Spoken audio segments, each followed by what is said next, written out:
పవన్ కళ్యాణ్ గారి రాజకీయ వ్యవహార శైలి మీద కామెంట్ చేస్తే మాబోటి వాళ్ళకందరికీ కూడా ఏదేదో ఆపాదిస్తూ ఉన్నారు. ఈ రోజున జాతీయ media Times of India Pawan Kalyan గారి రాజకీయ క్రీడన గురించి చాలా చక్కటి టైటిల్ పెట్టింది.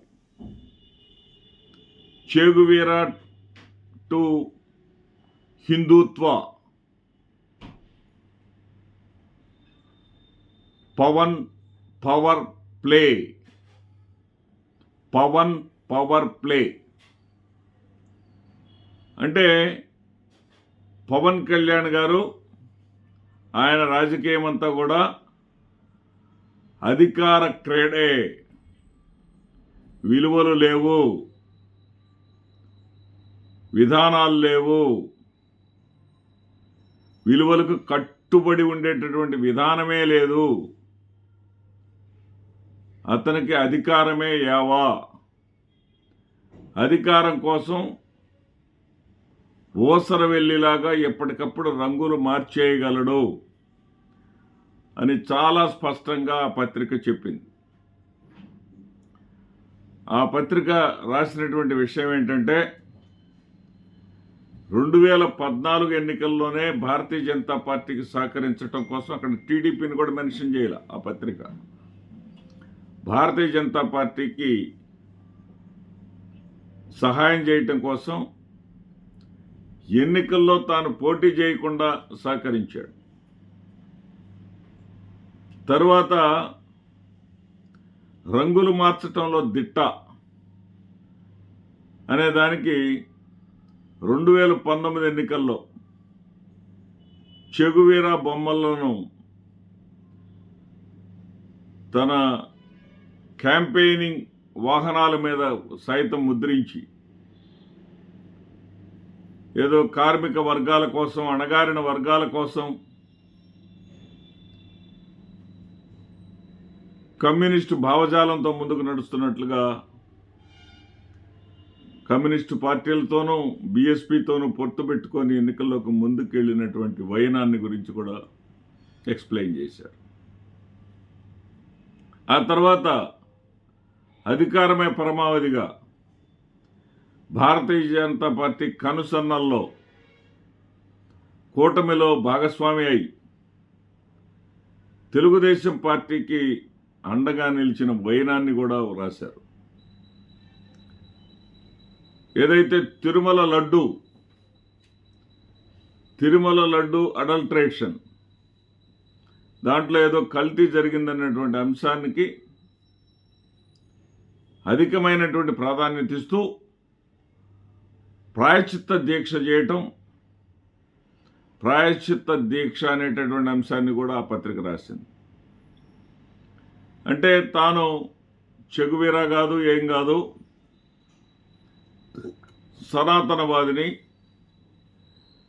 ఆ సనాతనవాదిగా కూడా భారతీయ జనతా పార్టీ అతన్ని ద ఫేస్ ఆఫ్ సౌత్ ఇండియాగా వాడుకుంటుంది. The face of Sanatan of South India అని చాలా స్పష్టంగా ఆ పత్రిక రాసింది. ఆ విధంగా అతన్ని వాడుకుంటూ అతనిని దక్షిణాది రాష్ట్రాల్లో సనాతన ప్రచారం కోసం స్టార్ క్యాంపెయినర్గా కూడా వాడుకుంటుంది. దానికోసమే కేరళ, తమిళనాడు లాంటి రాష్ట్రాల చుట్టూ తిప్పుతూ ఉందని కూడా పత్రిక రాసింది. అదేవిధంగా ఆ పత్రిక రాసినటువంటి మరో ప్రధానమైనటువంటి అంశం ఏంటంటే కేవలం స్టాలిన్ లాంటి ముఖ్యమంత్రులను విమర్శించడమే కాదు, ప్రఖ్యాత జర్నలిస్ట్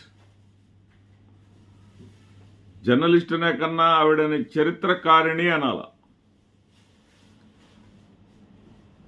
చరిత్రకారుణుల్లో ప్రపంచవ్యాప్తంగా పేరు ప్రతిష్టలు ఉన్నటువంటి వ్యక్తి ఆవిడ, రోవిలా థాపర్. ఆ రోవిలా థాపర్కి ఆవిడని విమర్శించడానికి కూడా ఈయన వెనకాళ్ళ. ఆవిడని సైతం విమర్శించాడు.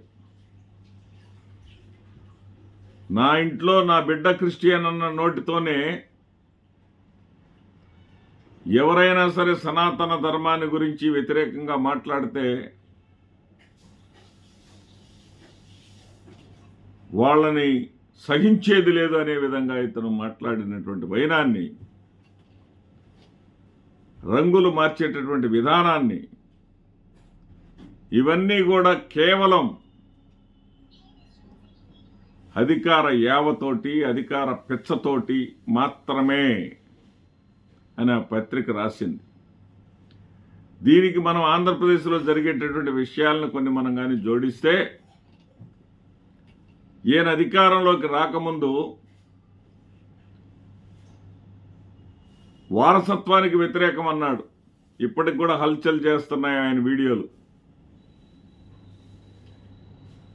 జగన్మోహన్ రెడ్డి గారు ముఖ్యమంత్రి కొడుకు కాకపోతే ముఖ్యమంత్రి అయ్యేవాడేనా, నేను కానిస్టేబుల్ కొడుకుగా రాజకీయాల్లోకి వచ్చానని చెప్పుకున్నాడు. అది అధికారం రాకముందు మాట. అధికారం వచ్చిన తర్వాత ఏం చేస్తున్నాడు ఆయన? అధికారం వచ్చిన తర్వాత చంద్రబాబు నాయుడు గారు ఆయనకు తొలిసారిగా 3 మంత్రివర్గ బెర్తులు కేటాయిస్తే, 3ల్లో 1 తనకి చంద్రబాబు నాయుడికి మధ్య వారధిగా నిలిచేటటువంటి వ్యక్తి, తనకు రాజకీయ భవిష్యత్తును ప్రసాదించినటువంటి వ్యక్తి, రాజకీయంగా ఎమ్మెల్యేగా గెలవటానికి అవకాశం కల్పించినటువంటి వ్యక్తి నాదెండ్ల మనోహర్కి మంత్రి పదవి ఇచ్చేశాడు. మిగిలిన 2 మంత్రి పదవులు ఈయన ఒకటి తీసుకున్నాడు, ఉప ముఖ్యమంత్రి హోదా కూడా కలుపుకొని కందుల దుర్గేష్ అని మరో కాపు సామాజిక వర్గానికి ఇచ్చాడు. తర్వాత ఆయన అన్న నాగబాబుని కూడా మంత్రిని చేస్తామనే మాటని ముఖ్యమంత్రి చంద్రబాబు నాయుడు గారి చేత లేఖలో రాయించాడు. దానిలో భాగంగా అందరికన్నా ముందుగా ఎక్కడ వాళ్ళ అన్నగారి పేరును పక్కన పెడతారేమో, ఈనాడు ఆంధ్రజ్యోతి పత్రికల్లో భిన్న కథనాలు వచ్చినాయి. పవన్ కళ్యాణ్ గారే మా అన్నగారికి ఎమ్మెల్సీ పదవి వద్దన్నారన్నట్టుగా వార్తలు వచ్చినాయి అనేదాన్ని గమనించి పొత్తు ధర్మాన్ని కూడా పక్కన పెట్టేసి, పొత్తు ధర్మం అనే మాటను ఎందుకు వాడుతున్నానంటే, కూటమిలో ఇప్పుడు కూటమి వాళ్ళు ఏం చేశారు, జనసేనకు 1, బీజేపీకి 1, టీడీపీకి 1 ఇచ్చారు. 5 స్థానాలని ఒకే రోజు కూటమి ప్రకటించాలి. అలా కాకుండా అక్కడేదో తేడా జరుగుతుందని ఆయన ముందుగానే వెళ్ళి అనౌన్స్మెంట్ చేసేసి మరి వెళ్ళి నామినేషన్ వేసేయటం కూడా జరిగింది. అంటే తన కోసము, తన అధికార యావ కోసం, అధికారం కోసం, తన కుటుంబం కోసం మాత్రమే పని. ఒకప్పుడేమో వారసత్వ రాజకీయాలు నాకు అసహ్యం, ఒక ఆటో డ్రైవర్ ఎమ్మెల్యే అయితే నేను సంతోషిస్తానని చెప్పాడు. ఒక దళితుడు నాయకుడైతే సంతోషిస్తానని చెప్పాడు. ఒక బడుగు బలహీన వర్గాల వాడు నాయకత్వం వహిస్తే నేను సంతోషిస్తానన్నాడు. కానీ ఈ రోజున అధికారంలోకి వచ్చిన తర్వాత మాత్రం తాను ఉప ముఖ్యమంత్రి, తన అన్నకి ఎమ్మెల్సీ ఇచ్చి మళ్ళీ మంత్రి పదవి, తనకు అవకాశం ఉన్నటువంటి పదవులన్నీ కూడా మిగతా ఏ సామాజిక వర్గంతో కూడా మాకు పని లేదు, నేను నా కుటుంబం బాగుంటే చాలు అనే విధంగా ఏదైతే పవన్ కళ్యాణ్ గారు చేసుకున్నారో, ఇది ప్రజాస్వామ్యంలో హర్షించదగినటువంటి పరిణామం కాదు. భవిష్యత్తులో జనసేన పార్టీ యొక్క రాజకీయ మనుగడని ప్రశ్నార్థకం చేస్తుంది. రాజకీయ ప్రయాణంలో ఆ యొక్క జనసేన అనేటటువంటి ఓడని ముంచేసేటటువంటి ప్రమాదం ఉంది. ఎందుకంటే మిగతా వర్గాలన్నీ కలిస్తేనే, అన్ని కులాలు, అన్ని మతాలు, అన్ని వర్గాలు కలిస్తేనే రాజకీయ పార్టీ నిలబడేది.